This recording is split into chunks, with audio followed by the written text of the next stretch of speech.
Assalamu alaikum students. I hope all of you are fine. Let's start our today's lecture. Today we are going to discuss chapter number 2 of geography of class 7. But before we start our today's lecture, let's revise our topics which we discussed in our previous lecture. And those topics are denudation and its types. Number 1, weathering, erosion and mass wasting. और इनमें हमने weathering और इसकी types को भी discuss किया था और वो टाइप्स हैं नंबर 1 फिजिकल और mechanical weathering, number 2 chemical weathering and number 3 organic और बायोलॉजिकल वेदरिंग। आज हम लोग डेनोडेशन की बाकी दो टाइप्स को डिस्कस करेंगे और वो हैं इरोजन और mass wasting. So let's start with erosion and its definition is the thinning and removal of a surface is known as erosion. This process is mostly done by rivers, glaciers, winds, and coastal waves. Therefore, these are known as factors of erosion. These factors also transport the broken parts of rocks from their original places to new areas. It means कि earth surface का पहले thin होना और फिर remove होना erosion कहलाता है और इसके फैक्टर्स में reverse, glaciers, winds and coastal waves वगैरह शामिल है।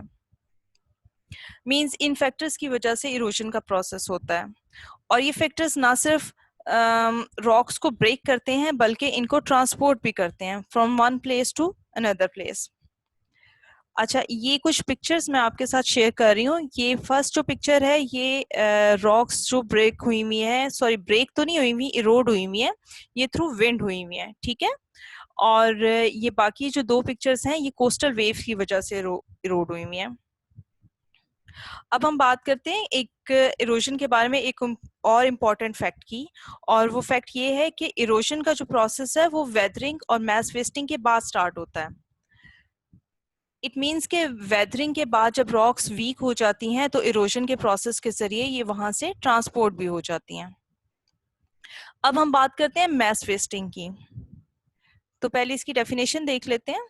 Due to gravitational force of earth the rock stuff travels along the slopes towards the lower areas. It is known as mass wasting. The rocks are destroyed by weathering. Due to gravitational force, the rock stuff travels faster on steeper slope as compared to less steep slopes, and this process continues. It means के mass wasting के process में rocks टूटकर slopes या mountain के ऊपर से नीचे गिरती हैं gravitational force की वजह से, और इसी वजह से soil creep या mud flow जैसी situations पैदा होती हैं। ओके, अब बात करते हैं हम difference between weathering, erosion and mess wasting. अच्छा, ये पहले इससे पहले मैं आपको एक पिक्चर शेयर करती हूँ। ये पिक्चर है वेदरिंग की, सॉरी मैस वेस्टिंग की, और ये भी नेक्स्ट वाली भी, और ये भी इसको भी आप स्टडी कीजिएगा। अब हम बात करते हैं difference between weathering, erosion and mess wasting.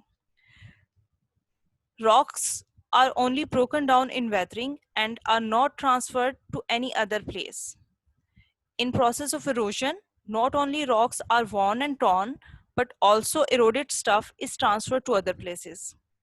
In mass wasting, due to gravitational force, the earth stuff moves from higher to lower direction.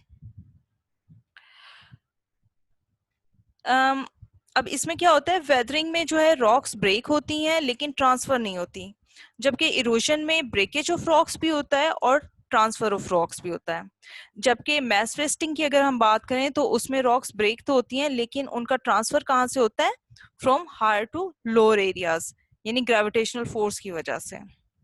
तो मेजर डिफरेंस इनका यही है कि वेदरिंग में only breakage, no transfer, erosion में breakage भी है और ट्रांसफर ऑफ रॉक्स भी है, जबकि मैस वेस्टिंग में भी दोनों काम है, ब्रेकेज भी है और ट्रांसफर ऑफ रॉक्स भी है, but from higher to lower areas.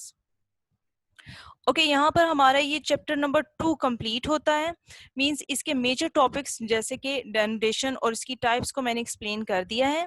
बाकी इसके 2 और टॉपिक्स रहते हैं जो कि कंपैरेटिवली छोटे टॉपिक्स हैं, और इनको मैं लॉन्ग क्वेश्चन एक्सप्लेन करते वक्त कवर कर लूँगी। और इस तरह आपको चैप्टर के जो इम्पोर्टेंट क्वेश्चंस हैं, लॉन्ग क्वेश्चंस, उनके बारे में भी बताऊँगी। ओके, टिल देन अल्लाह हाफ़िज़।